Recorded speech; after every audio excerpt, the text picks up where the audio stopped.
pour charge de famille faciliterait l'accès des femmes actives aux fonctions électives, problème que plusieurs ont évoqué tout à l'heure. Disponibilité temporelle maintenant. La disponibilité, c'est évidemment la possibilité de consacrer suffisamment de temps à son mandat. Les mesures permettant d'y parvenir devront être aussi diverses que les situations et les professions. Elles sont, cela a été dit aussi tout à l'heure, relativement simples à définir pour les fonctionnaires et les salariés des grandes entreprises, beaucoup plus difficiles à mettre en œuvre, par exemple, pour les cadres des petites entreprises et les artisans. Deux volets complémentaires donc, à mon sens, l'augmentation des crédits d'heures, notamment pour les petites communes, et le financement des pertes de revenus résultant de la réduction d'activité professionnelle, éventuellement dans la limite d'un plafond. L'autre aspect de la disponibilité temporelle, c'est la limitation, bien sûr, du nombre de mandats.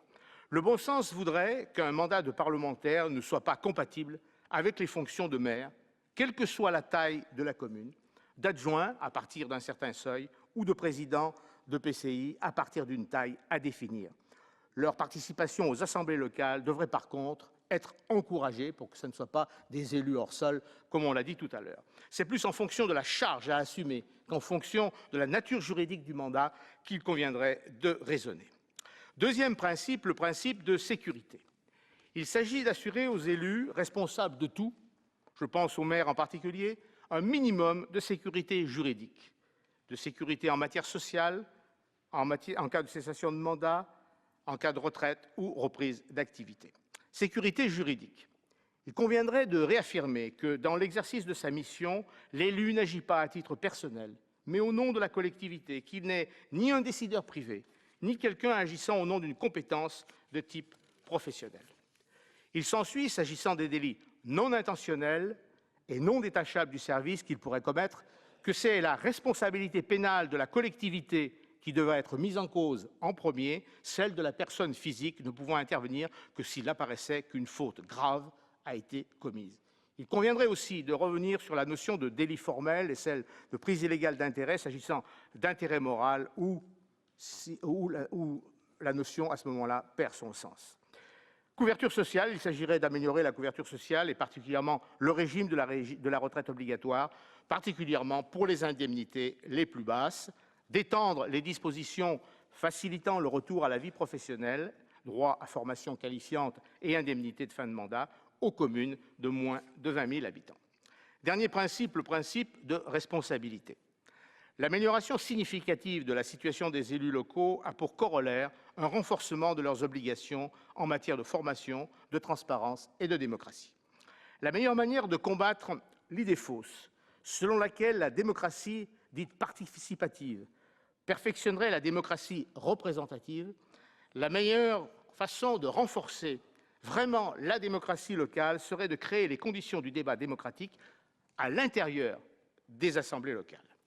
L'institution des discussions d'orientation budgétaire partait d'un bon sentiment. Il faut constater que le but n'est pas atteint, la discussion se déroulant généralement à un niveau stratosphérique. La présentation de documents plus lisibles que les budgets ou comptes soumis au vote des assemblées et auxquels personne, enfin presque personne, ne comprend rien, est d'une absolue nécessité. Oui. De même, certaine expérience. De même, la présentation d'un rapport annuel retraçant les opérations principales réalisées, leur impact financier et les principaux ratios de gestion. D'une manière générale, de la vitalité des oppositions dans les assemblées dépend celle de la démocratie locale. Tout ce qui permet un débat à partir d'une information complète et objective est bon pour la démocratie. Obligation de communication de l'ensemble des documents intéressant la collectivité, moyens en matériel et en personnel administratif, droit d'interroger le personnel communal, possibilité d'expression.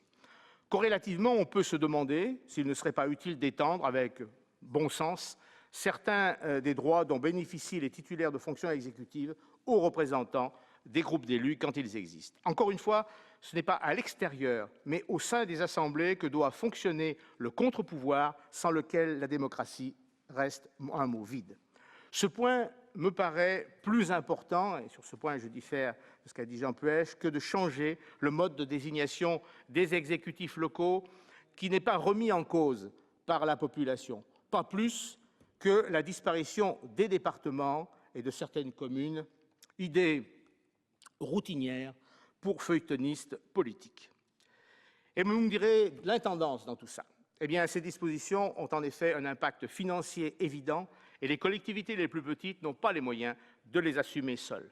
À moins d'accepter de les laisser au bord du chemin, ce qui viderait le futur statut de la part essentielle de sa substance, eh bien, il faudra bien créer un fonds pour y faire face. On peut envisager qu'il soit financé par l'État, une contribution des collectivités en fonction de leur richesse, et par les organismes qui sollicitent régulièrement le concours des collectivités locales. Je pense à certaines chambres consulaires, par exemple. Comme vous voyez, chers collègues, ce ne sont ni les problèmes ni les propositions qui manquent. Encore une fois, je remercie Jean Puech de nous avoir permis d'en débattre et j'espère que nous nous retrouverons avant 10 ans. Merci, Monsieur Collombat. Merci. La parole est